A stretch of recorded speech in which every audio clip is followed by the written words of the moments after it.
Okay, most everybody's sitting. Great. Thank you. If anyone's still ordering your lunch, that's fine. Remember to tip the fine servers in black. Yes. Technically tip is included, but extra tips are always welcome. Okay. So welcome, it's high noon, 12 noon, to Lunch in Arbor Marketing. How's everybody doing today? Doing all right? Excellent. Is there anybody here for their very first meeting? First timers, thank you. Thank you for coming. This is Lunch in Arbor Marketing. We meet every Wednesday, and we usually have very smart speakers. Today may be a slight exception to that, but kidding. No. But I haven't started yet. No, but we have great speakers, and it's a great place to come and learn and meet people. LA2M is a 501c3 nonprofit, which is wonderful. We're focused on marketing education. So, and as you know, you can order off the menu, which is $10 for lunch. It includes tip and a drink. And if you want to donate, we do accept donations. We actually suggest a $3 donation, which goes to cover our hard costs and all the things that we're doing in the community. And it's currently, we've given out some to the Delana Center. I think we have an event coming up where we're donating all the proceeds to the Peace Neighborhood Center. So we do good things. We're going to continue to do good things. Tiffany's filling in for Stacy Collick, who's not here today. So she's going to pass the basket and then collect them again at the back. If you want to throw in $3, that's great. We appreciate it. So what else? We have a LinkedIn group here, and we have a Facebook page. I encourage you to become a fan of both. And what else? Oh, okay, so next week, Tiff, can you close that door back there? Thank you. So next week we have the TEDx themed lunch. Okay, so I assume some of you are going to TEDx Detroit, a few of you? Okay, good. If you're not, come here, because we're going to be showing some great talks from the TEDx Ann Arbor. It's going to be very cool. And Karen Hesselberg and also Megan Crosby are going to be running the meeting. So we will meet as usual next Wednesday. Please plan to come if you're not going to TEDx Detroit. If you are going to TEDx Detroit, we talked about having a bus, but it's like $1,200, and I don't think it's a good idea. Oh, you should go let me do it and shoot, Yeah. Last year the bus was donated, which was great, and so I don't think we're going to do that, but we will start a thread on LinkedIn for carpools. So I encourage you to carpool. There's minimal parking at TEDx Detroit next week, so I encourage you to carpool. And if you're not going down there, then come here, because we're going to have some fun TEDx themed things. Vince, can you hear that feedback a little bit? Okay, I don't know, maybe it's the treble. So anyways, okay, I think that's enough. Oh yeah, there's one other thing. On October 20th, Mike Tirico is speaking here. Some of you may know Mike Tirico. He does Monday Night Football. He did the World Cup, and he's going to be talking all about the World Cup in South Africa, which is going to be very cool. He's got some cool videos to show. He's going to be taking lots of Q&A from the audience. It's a really nice place to maybe bring a client, right, because it's a really famous person in Ann Arbor. And all the proceeds go to Peace Neighborhood Center. The thing with that event is because Mike Tirico, we're actually selling tickets. So if you go to the LA2M event page, you have to buy a ticket. And like I said, 100% of the proceeds are going to Peace Neighborhood Center, which is a really great nonprofit. So please, for my stress level, buy your tickets early, right? Because we're trying to sell out. I mean, we really, and we should. I mean, with regular lammers. And I don't know if you guys, if you don't know this guy, he's a top individual. He's kind of like a Bob Costas kind of guy. He's just very smart. The research he does for these events, and he's going to be able to talk about the rise of soccer and what happened in South Africa. This was really a huge event that was pulled off by South Africa, the biggest they've done since the apartheid era. So very, very big deal. Please tell your friends, bring your clients, and buy tickets. That'd be great. Okay, so that's enough for me. So the format of this meeting, we have a great speaker who talks for about 30 minutes. At 1:45, we pass the mic. Everybody gets to stand up and introduce themselves, which is nice. And then we always finish at 1. So without further ado, this guy's a friend of mine. He looks kind of like my brother. He's got the old tall red head. He's actually taller than me. But this is Ryan Schram from ePrize. And I had the pleasure of meeting Ryan a few years ago. He's an MSU alum, which is awesome. Sorry, guys. Yeah. And God, for such a young guy, he's just really kicking butt in this field. He's a vice president at ePrize, and he does great things there, which he's going to tell you about. He's also got a new baby called Brendan, who's very cute. And we're lucky to have Ryan Schram. Please give him a big round of applause.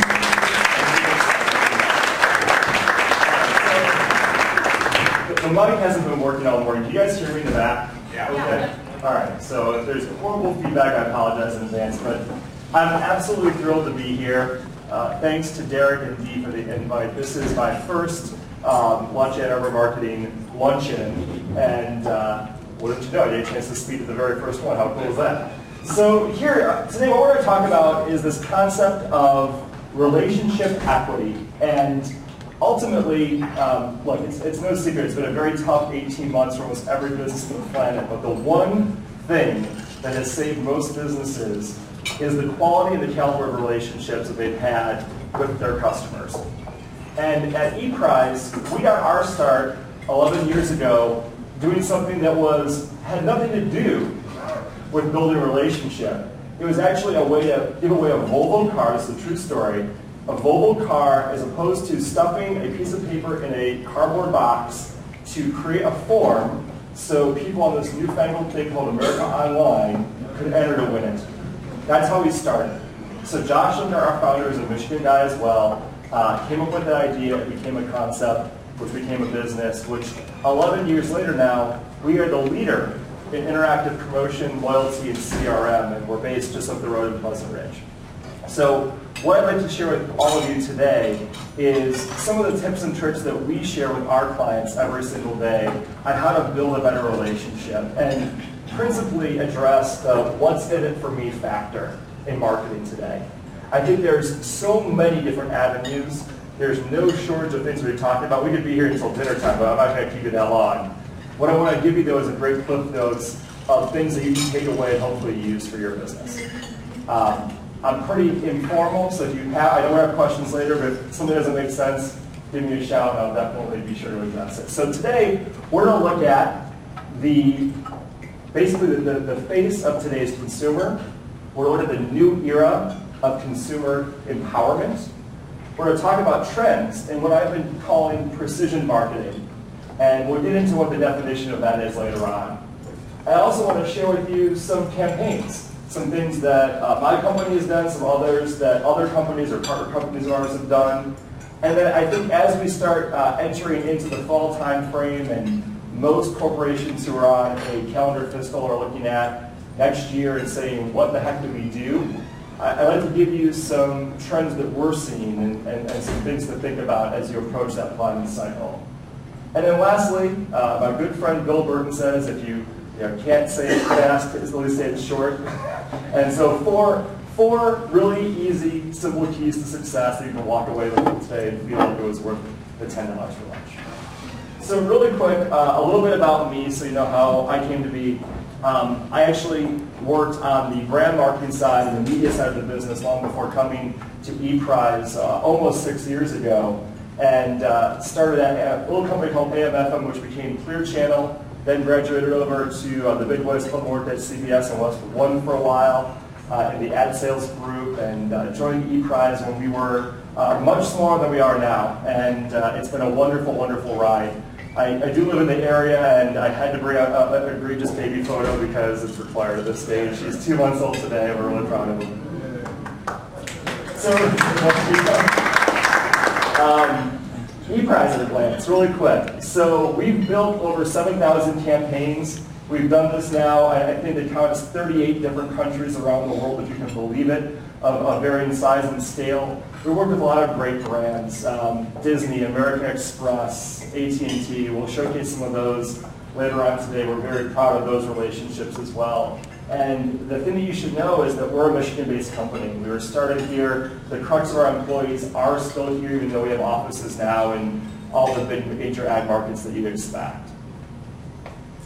All right, so how do we go about building these long-term relationships? And what does all of this mean? I think we should start by saying there's actually a great study recently talking about why do consumers connect with brands? What's really the motivation? And you can see this in the back. One of the top things, in fact the top thing, as to why a consumer wants to have or a connection with that brand is to receive discounts and promotions. Now, some of you might say, well, that's subsidizing existing behavior, Ryan. That doesn't sound like something my business wants to be doing. The idea, though, is is that the better relationship that you have, the better amount of data that you have from these people, the more precise and relevant those offers can be.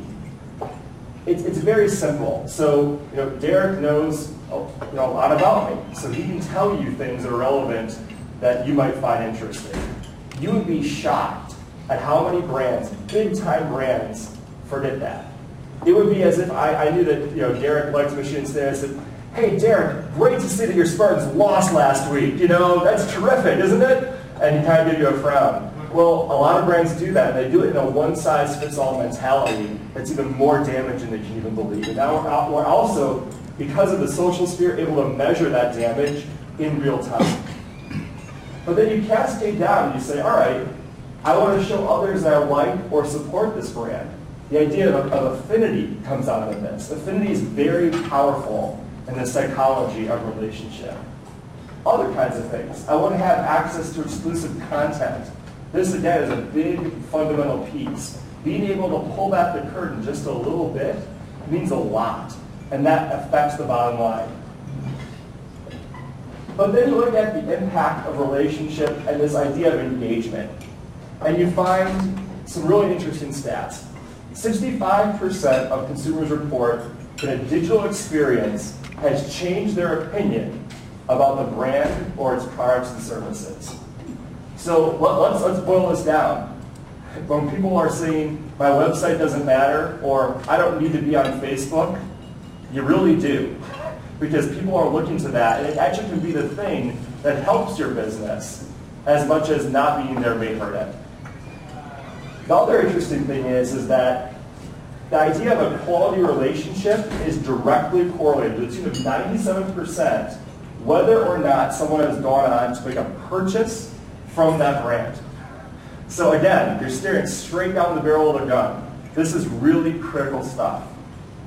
Lastly, 70% of consumers who have participated in either a promotion or a loyalty initiative have gone on to do a number of key things. This is sort of like the 5 Ps that we learned about in business school.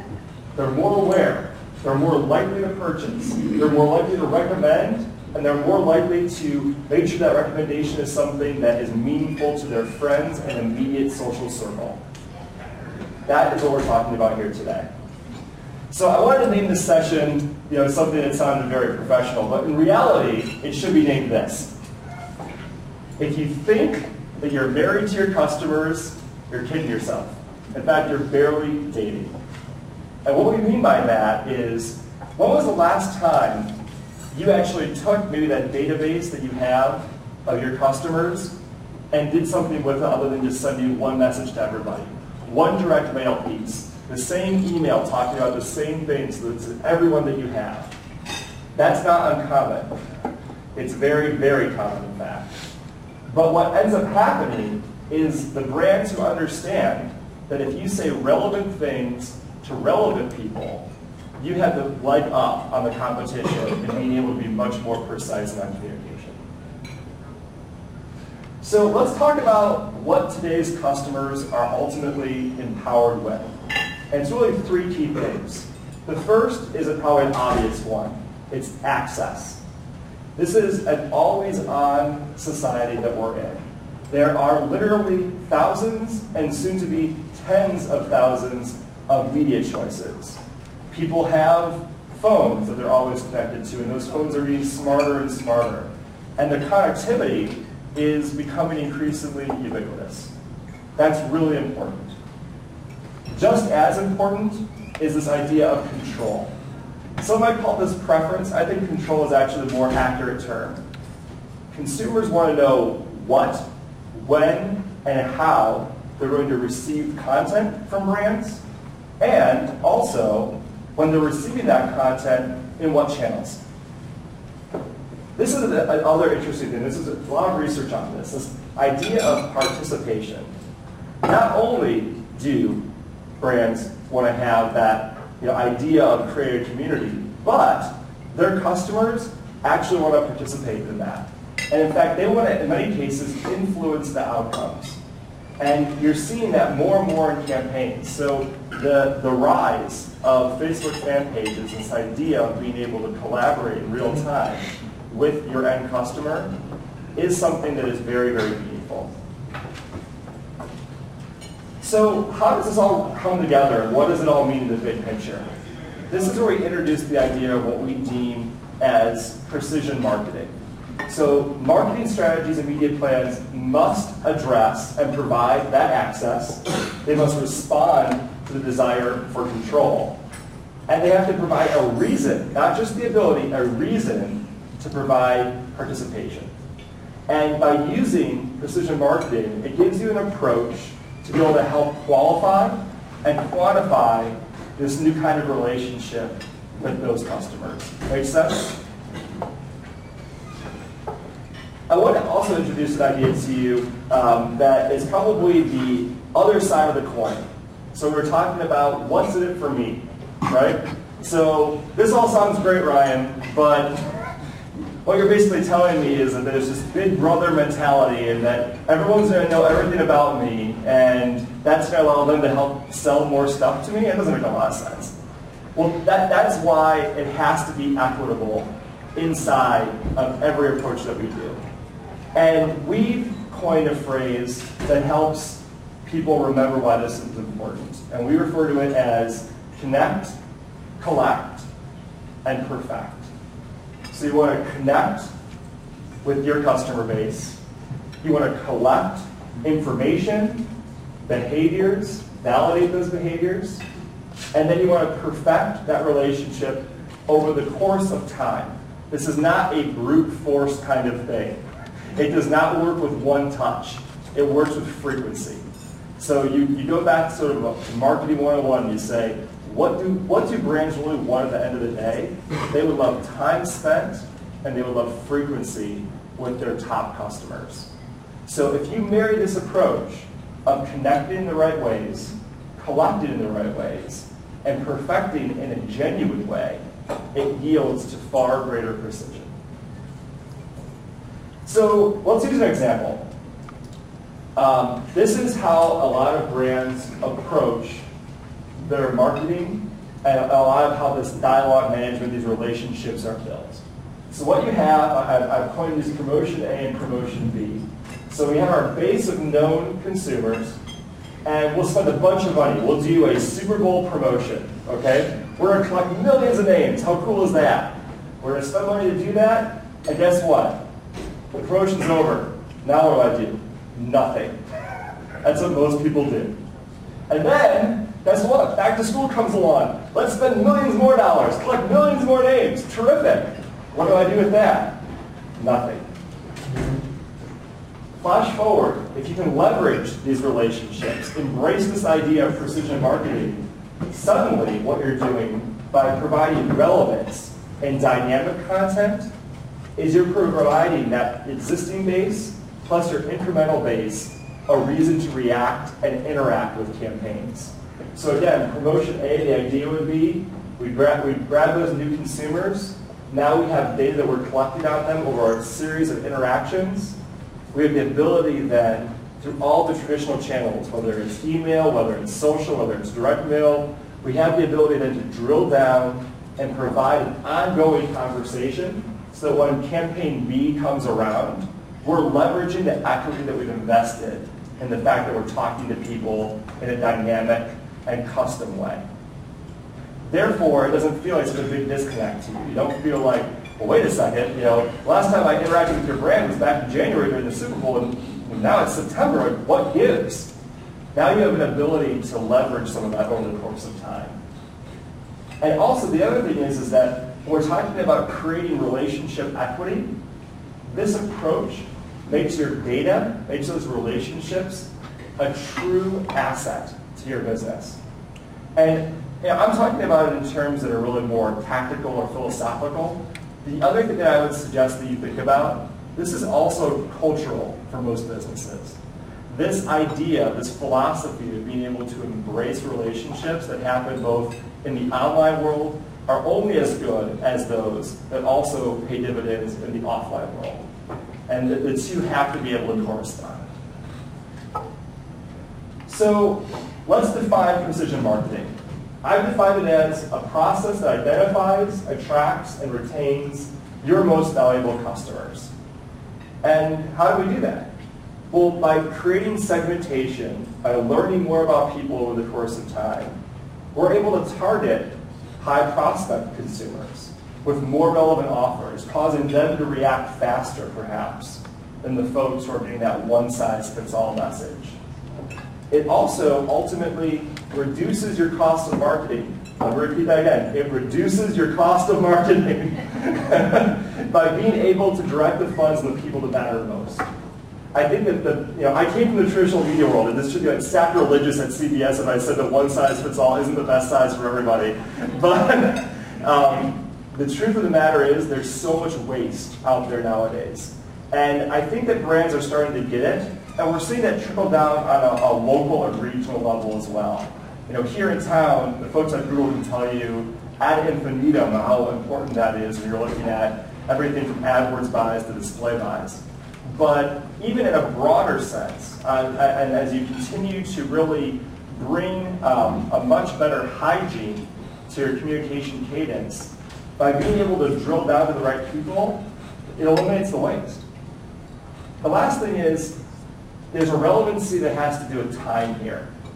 And timing is really important. So you look at our friends at General Mills. When they roll out cereal, we have a lot of interesting data that suggests that if people don't buy within the first 6.5 weeks of a new product coming out, they'll probably never buy at all. So what does that do from a time sensitivity or time horizon standpoint in making sure that their relevant messages are going to the right people? It's now mission critical to their business. And you see that vertical after vertical in everyone's unique nuance. So just to recap, when we're talking about connecting with people, we're not talking about turning the earth upside down or boiling the ocean. We're talking about using the channels that are available to most marketers of any size. Or we're talking about collecting. This is really where it gets to be unique to your business. And different brands do this different ways because, frankly, an insurance company would love to have 50 points of segmentation on you to help tee up a better property or casualty insurance quote to you. Other businesses only need 2 or 3. Our clients at Universal Orlando Resort, they just look into the composition of your family and when you think you're coming to Orlando. Those 2 things can change their entire course of how they market and communicate to you as a starting point. From there, it's all about being able to understand also the smaller nuances of your customer. If you're a highly offline business, anyone stayed at a Ritz-Carlton before? So, great. You've noticed that they know your name after a couple of hours, and different staff members address you personally. They actually have a database. If you read the Gold Standard, which is their book about relationship marketing, it actually teaches that they want to know passion preferences. They want to know the composition of your family. Things that might be on a marketing form somewhere in a back office, their people in the field actually do, and then they're trained to contribute that to an actual database. That database fields all of their advertising and marketing efforts in a broader way. So that when they send you an email, they know that the Ritz-Carlton at Grand Lakes in Orlando is your favorite property. And they know that a junior suite is the right fit for you because of your family composition. And they know the time of year that you happen to come most frequently or have come frequently in the past. So all of this is starting to converge in a very meaningful way. And I'm sure you feel the same way, but as a guest, that saves me time because all of the guesswork has been taken out of it. And for Ritz-Carlton, their batting average dramatically increases, as does the loyalty to the brand. That is really some of the magic behind the scenes of collecting the right data at the right time. Going back to this idea of equitable exchange, though, data collection is only as good as what you do with it and how you reward people for contributing it. So, again, we look at it at ePrize in a promotion, loyalty, CRM kind of way, where we adjust the what's in it for me by frankly bribing people. We give them chances to win things, or we give them points in my code rewards. That's a very, very popular way because when we're talking about broad reach programs, when you look at a very, very large top of funnel, chances to win or large cash prizes really move the needle for big brands. Watch Dancing with the Stars and count the number of spots that you see that have a promotion tied to them when it airs.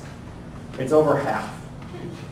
And the reason for that is, if I just tag my brand website on Head & Shoulders, do I really want to go to the Head & Shoulders website just because? Maybe a small fraction does. If you have gender problems, I'm sorry, it's a maybe. But by and large, what has to happen here is that we have to make that brand much more interesting and much more compelling. And how we do that, perhaps, is by aligning them to giving away tickets to the grand finale of Dancing with the Stars. And that's one way of addressing what's in it for me. The last thing is dynamic experiences. We talked about tailoring content in that email example from Ritz-Carlton. But again, embrace this as a cultural nuance for every aspect of your business. If you do that, it gives you the greatest ROI inside of precision marketing. Because if your customers have gone out of their way to give you data that's very specific about them, and all you do is continue to address them in the same old way that you always have, all of that equity, all that positive juju goes down the drain faster than I can tell you. Lastly, how do we perfect these relationships over the course of time? This is, again, a strategic question more so than anything else. And in the conversations that we have with our clients, it's really about the things that matter most: content, dialogue, developing an ongoing value proposition for those end users. And then, of course, how do we wrap rewards and incentives into that? Because there's no such thing as a free lunch. Lastly, this idea of modeling is really important. And there are companies that just do this for their business, like the Bains of the world do segmentation studies for big-time brands. And what they do is they'll start creating associations. So it's easier for you and your business to understand and bucket out who you should be talking to and when.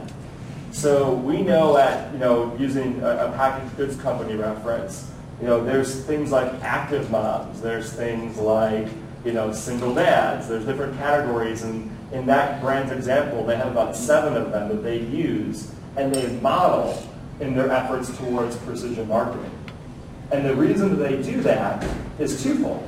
One, inside planning conversations, you can start to personify that bucket.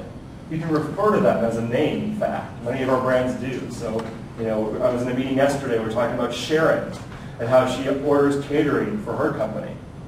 And what does Sharon look like and feel like? And she is a segmented bucket in precision marketing for that brand. Conversely, there's that ability then to say, all right, as we know that there are Sharons and Davids and so on and so forth, we can then allocate budget and focus to team members within the company itself, perhaps its agency like us, so that everyone's aligned to accomplishing the objectives at hand that are also directly aligned to solving the business objective. It's tremendous. So how do we build this actionable database? There's actually some very simple steps that I would share with you. The first is ask questions. Go figure. Asking questions is good. And in specific, demographic and product-related questions are even better. From there, we're going to go ahead and start creating those segmentation points so that based on the responses, we can start creating those buckets that I'm talking about. Lastly, we're going to serve up a relevant content and experience, whether it's online or offline, to be able to leverage those pieces of data that we've collected. The other 2 pieces, we're going to roll out this across your entire mix. Very straightforward. And then the last part is, I think, actually the most important. And it's testing. Testing and adjusting is the greatest gift the digital era has given us. And it happens to be one of the things that companies ignore or take for granted the most frequently.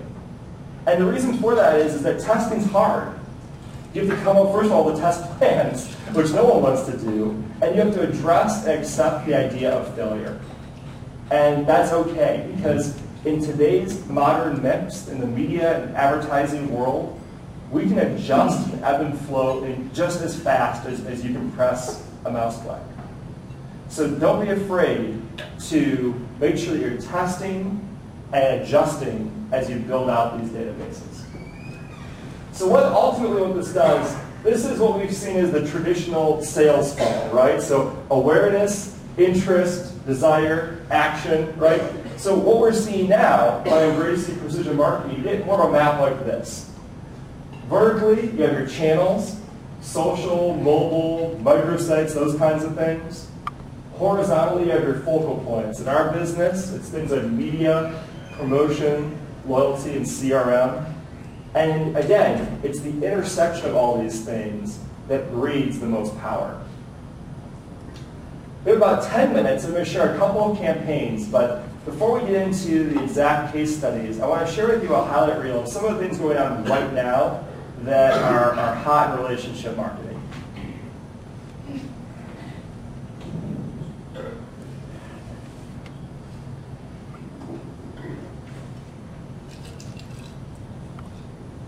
It's actually supposed to be audio to this, but I don't think it's working with all the mics on. So there's actually some great examples I'll walk you through. This is actually a campaign right now for HBO's True Blood. It's an engagement platform that ties together all their shows.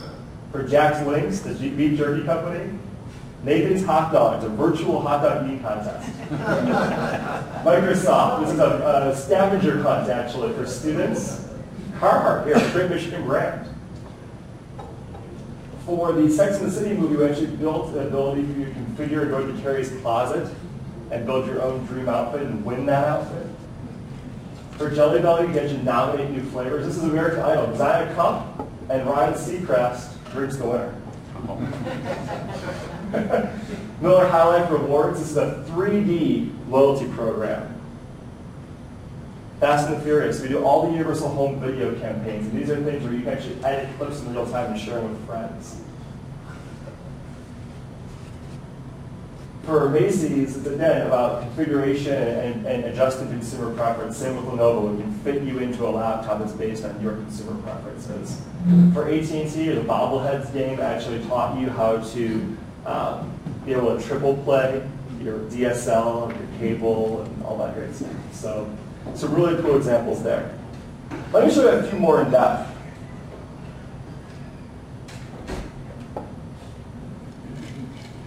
All right, so speaking of AT&T, I met Paul from AT&T earlier, so shameless plug there, Paul. This is a great education campaign, talking about building relationships. So how many of you have e-billing in this room? Many more of you need it. So stop killing trees. This is a great way of being able to educate AT&T customers on the value of e-billing. And we did it with a promotional microsite that asked and collected very basic customer data. In fact, you could log in with your AT&T account if you already had it. And it walked you through a virtual home that would show you different eco-friendly tips based on the room of your house. And again, the primary message you're probably saying, wait a second, this has nothing to do with the invoice I get in the mail every annoyingly 25th of the month. But what it was teaching and what it was corresponding back to e-billing was embracing a more environmentally friendly lifestyle to your family. And for doing this, for kind of walking through this virtual house that we built, you earn entries into a sweepstakes, and for each person that was told about the promotion, AT&T planted a tree in, I think it's the Sequoia National Forest. So a really neat cause marketing angle as well. We talked about Microsoft in that highlight reel. This is a virtual scavenger hunt that actually taught students how to use different Microsoft products over the course of time. So you receive communication about this offline via direct mail and pamphlets that you might receive with a new laptop. And you were taught to go online and learn about different products like Microsoft Visual Studio. You watch videos, you could interact with the products a little bit in this microsite. There were a ton of hooks into Facebook, so there's a custom application that we built for this. And what was great is, as you did each of these different activities, you earned a virtual punch in a punch card. And you fill up that punch card, and you would receive different levels of Microsoft discounts and ultimately free product like Xboxes. Very relevant to students. I'm going to skip ahead a couple here in the interest of time. We talked about Coca-Cola and this idea of engagement. So for those of you that may have big media budgets, I mean, there's no bigger than Coke out there. So usually for packaged goods, if it's good enough for them, it's good enough for anybody. And one of the cool things is that they still, for as big as they are, value that precision and value having that one-to-one relationship with the people who drink their product. So this was a way for people to spend some time with the brand, to feel like they're making it their own, which is a big thing in soda consumption. Is, you know, I love Coke Zero because it's mine. That psychology is something that they continue to leverage very effectively. And the fact they're able to customize it is something that's great. Lastly, this is a campaign that just launched recently for you Trivial Pursuit fans. Hasbro built a wonderful experience to tee up their brand new Trivial Pursuit series, which happens both online and offline. So you can actually play some of the questions that come off of Trivial Pursuit. You can compete with people in real time off of Facebook, and for video submissions via YouTube. It's really, really cool. Check it out. It's at hasbro.com after lunch.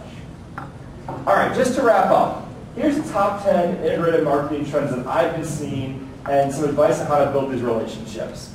First of all, number 10, creating value is the new normal. You have to do it. And finding value is just as good as being able to talk to people in a more precise way. If you haven't been so already, get social fast. That's number 9. I know that there's been a number of speakers already in this series this fall and back in the springtime that talked about this. It's critically important and is increasingly the real-time piece of being able to offer your audience a more dynamic and compelling relationship. Get real. I think that one of the things that people forget about in all of this is authenticity. Be true to your brand, be true to your company when you're talking about these messages, because people can sniff out faster than you'd even imagine fakes. If you haven't read Roy Spence's It's Not What You Sell, It's What You Stand For, I highly recommend it. It's a great one. Because I said so is so over. Again, it goes back to that one-size-fits-all mentality. Just because a brand says it stands for something doesn't make it so. Make sure that you stand behind what you're doing. There's this also paradox of excellence. This is very frustrating for most marketers. The better that you get, the higher the expectation of standard is from your customer. You have to be able to address that. Are you an old dog? Are you convinced that we've always done it this way, we don't have to change what we're doing, it's working just fine, my business was up X% year over year, the toughest economy, I don't have to change? You do. You absolutely do. In fact, that moment when you say that you don't is probably the one that starts declining your business. All this stuff is really like dating. It's about getting to know someone over the course of time. You don't walk into a bar and say, "Hi, I'm Ryan, let's get married." It doesn't work that way. You have to be able to address that over the course of time. Again, being true to your business. Be relevant. We've talked about this before. It's not about just the initial splash. It's what you do over those series of interactions. And again, it happens not only on your websites, your social presence, your email. It happens in your coffee shop. It happens in your interactions with clients. If you don't use that data and those relationships effectively, they'll fail you. You aren't in the driver's seat on this as much as you think you are, unfortunately. Ultimately, because there's more and more real-time things, you know, the modern day is the Facebooks and the Twitters of the world, the LinkedIn of the world, there's going to be more and more of those, and those will continue to change the pace at which people and brands have to be able to accept that they are participating in this ecosystem, not leading it. The last thing, there's only one big constant, and that's a change.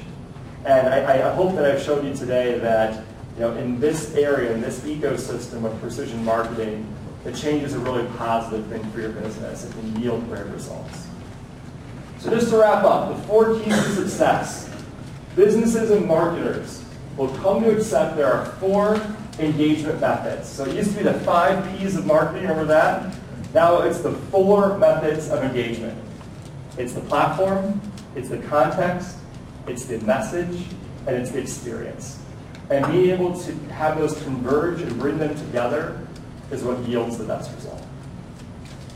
And with that, I'll turn it over to Derek.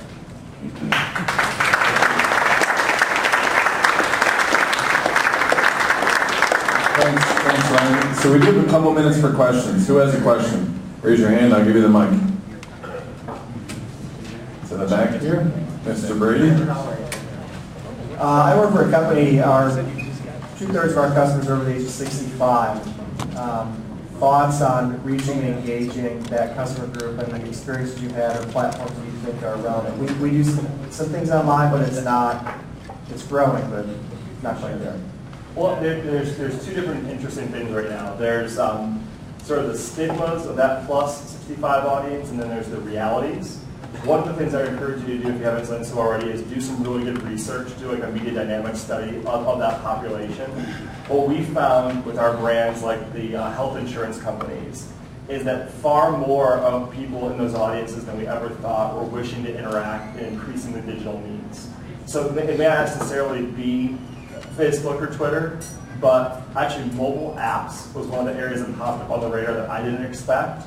But you're seeing more and more grandparents now carrying smartphones because they want to be able to show off their grandkids.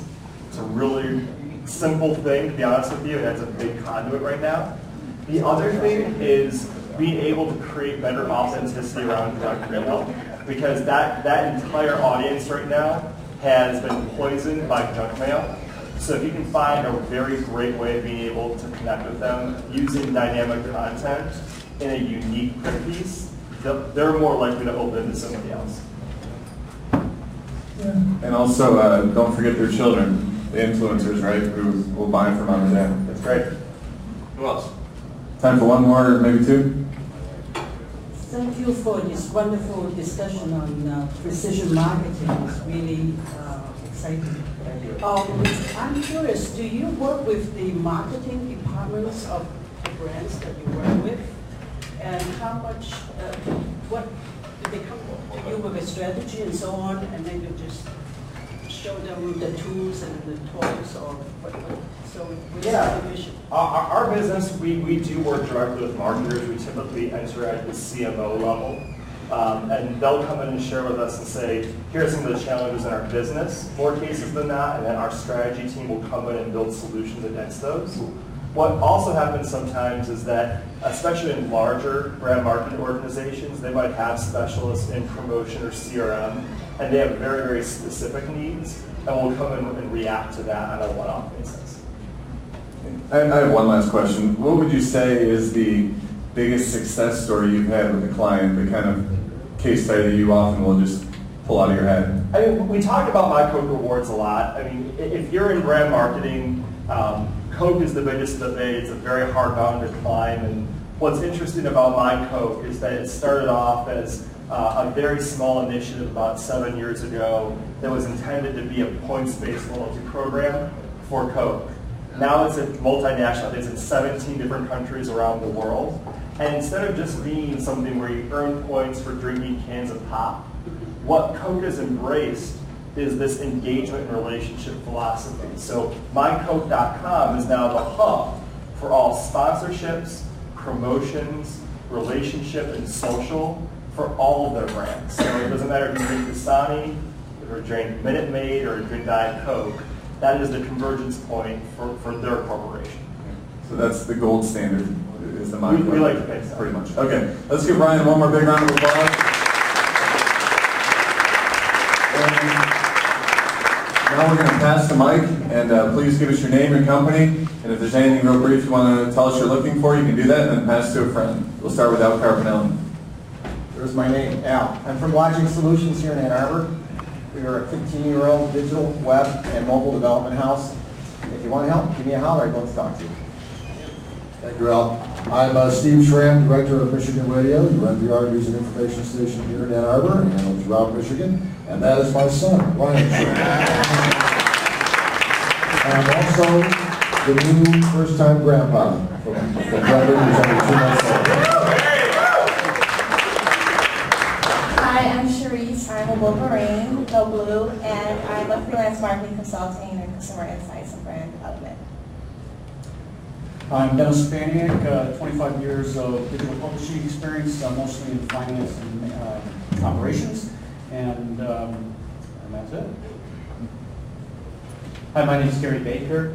Dennis was the former CFO at Gale. I'm the former CIO at Gale. Gale was consolidated into Cengage Learning recently. So both of us are looking for a job. Dennis is looking for less of a job than I am at part-time. He's going part-time. I still need a full-time job. I'm not that close to retirement. I also have a small show called The Internet Advisor on WJR on Saturdays. Hi, I'm Amy Ma. I am in energy business, but I also have a passion for putting out a website for publishing for children's books in multiple languages across the globe. Hi, Laura Spencer with CERCO, your 24-hour fire and water remediation specialist. Hi, I'm Cleo Parker. I'm a strategic planning professional in transition, looking for a place that I can do analysis, come up with new ideas, and make presentations. Hi, my name is Josephine Nicholas. I'm a PR agent with my own PR agency here in Ann Arbor. This is my first LA2M. It was great. Thank you very much. I'm actually hosting a seminar on October 13th that I have flyers for. I'm talking about how to get you the media exposure that you deserve. Hi, I'm Kathy Szynski, and I'm currently putting my marketing and advertising talents to work at RJ Conley Marketing and Design, and I'm also a teaching assistant with the Integrated Marketing Communications Program at Eastern. Hi, I'm Jeanette Gutierrez, Gutierrez Design Associates, and I do design, marketing, and social media for business. Hi, I'm Carrie Nelson. I'm with Eagle Crest Conference Center, and come and see me if you are planning a holiday party. It's not too early to plan those. I don't plan that far ahead, but that is my name is Jim, and I'm from Result, and I'm looking for somebody in your network that can help me with grant writing for software in the medical field. If anybody knows anybody, this is a marketing deal, but if you know somebody that can do that, I'd appreciate that lead. Thanks. Hi, I'm Mike Nato with Affordable Computers here in town. We have a showroom over in South Industrial, and we save money for people and businesses on their technology equipment and servicing requirements. I'm Cliff Shulman with Ann State Bank, and we just commented, I thought that was a great presentation. Hi, I'm Mary Schindel. I'm a regular here at LA2M, and I'm very proud to say I'm soon to be employed at Merit Network. Hi, my name is Michelle Pryzak. I'm a communications specialist, and I'm in transition. Hi, my name is Joel Bergen. I'm a digital marketing consultant and founder of DishFish, which is a service that brings warmly referred customers to highly regarded businesses through personal recommendations and charitable fundraising. That's dishfish.net. I'm Susan Harris. I'm a technical writer focusing on internet infrastructure, specifically instrumentation and measurement. Hi, my name is Todd McWilliams. I'm the general manager at Adams Outdoor Advertising. We handle outdoor advertising as basically your traditional posters, billboards, and then we also do digital as well. We have 6 of those at this point. So. Hi, I'm Molly Dargan, and I'm an intern at Ingenix. Hi, I'm Tiffany Reisner. I'm an integrated marketing coordinator at Ingenix Digital Marketing. One of the projects we're working on right now is Hashtags for Life. It goes on every Tuesday. Some of you might have seen that before, but it's really fun. It's just a short, quick email. We define funny hashtags in a humorous way. And it's just something to kind of take your mind off the workday for a couple minutes. So look forward next Tuesday.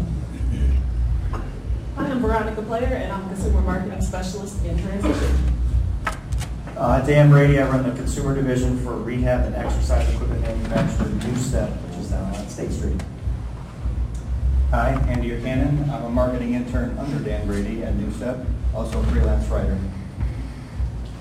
I'm Peter Clay with Parish Advertising and Design and do business development. We're actually looking for an account manager. If you know anybody who has extensive, 8-10 years in the advertising agency world, not necessarily all in an account manager position, we'd love to talk to them.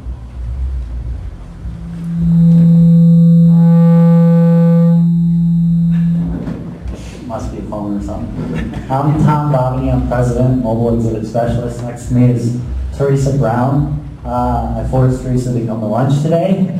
She's my bookkeeper. She does an excellent job. I started my company 2 years ago when there was only 10 of us in the room. And I'm doing so well. I have about 6 people, and the bookkeeper is my best friend. So.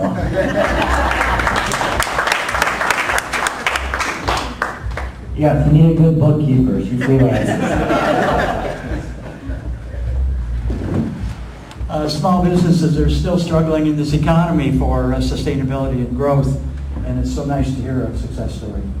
I'm Lanny White with growbiz.org, and we navigate that journey.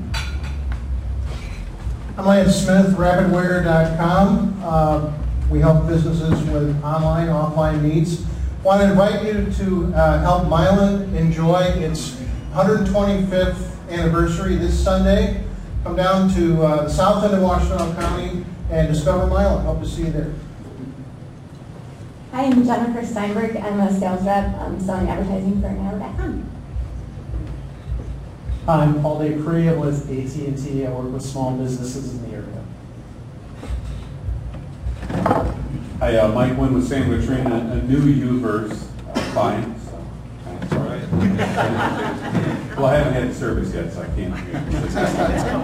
It's coming. It's coming. Right. I work with San Latrina here in Ann Arbor, and our clients come to us typically because they're frustrated, they aren't meeting enough of the right kind of prospects, or sometimes because they've got lots of meetings with prospects but just aren't closing enough of the business. So if you have any of those concerns, come see me. Mike Wynn with San Latrina. I'm Roger Rail. I do anything related to information infrastructure. If you have some presentations that you need videoed or help putting together. And I think they're doing a music video upstairs. I thought I was in the Telltale Heart or something.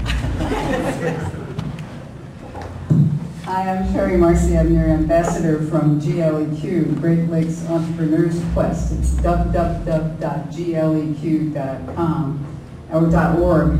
And we're running another round of contests, which award cash prizes to small businesses starting up or to enter in a business plan, even if they're just getting started, maybe just a summary. We're also looking for coaches, so if you're interested in consulting to small business, this is a great place to sign up to get a little bit better known. Again, www.gleq.com.org. And the deadline for the next round of contests is November 1st. Hi, I'm Anne-Marie Gosby. I'm part-time consultant to Pfizer. I also have a marketing background. And since my passions lay in pharmaceutical marketing, I'm looking for new opportunities.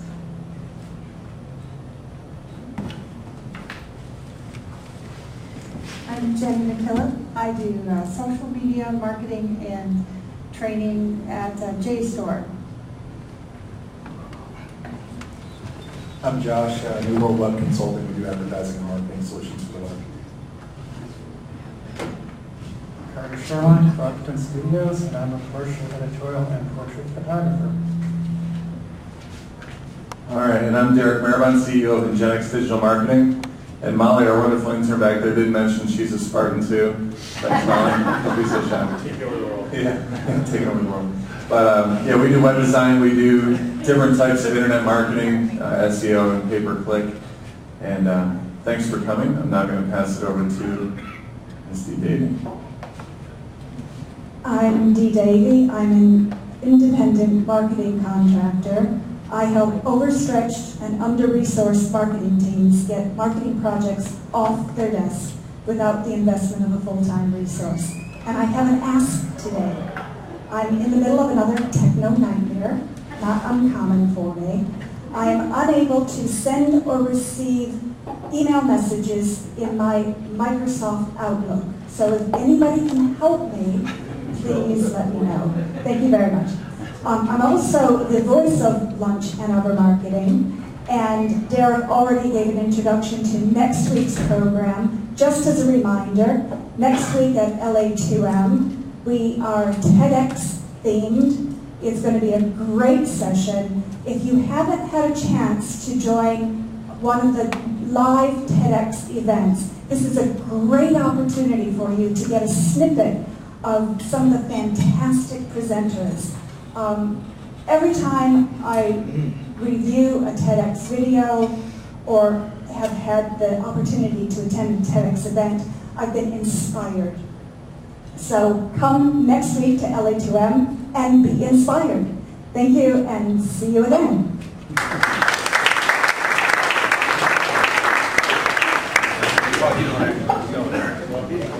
No, I consultant, like I know with